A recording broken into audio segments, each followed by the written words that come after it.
有生一日愛下去，但世人能將戀愛當做終身興趣。生活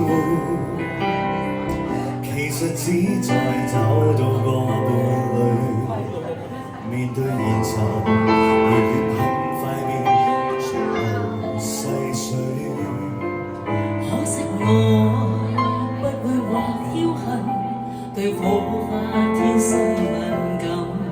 不過兩隻手拉得太緊，愛到我了解那對愛人，同時亦隨意變成一對的人。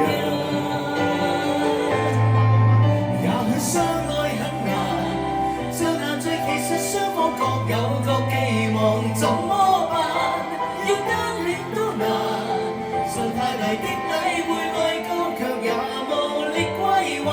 也許不愛不難，但亦未成佛升仙，也會怕愛情前途暗淡。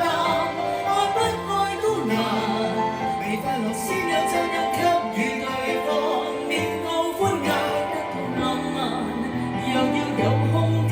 得到的個，卻怕去到終站，然後付出多得到少，不介意豁達又擔心，有人看不過眼。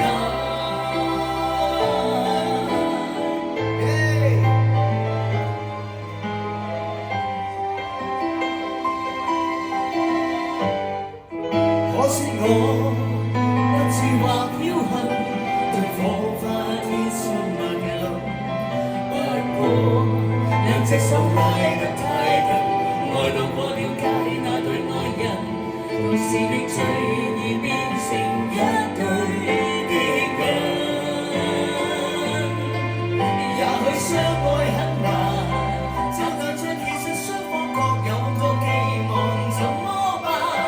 要單戀都難，受太大的禮會愛交，卻也無力歸還。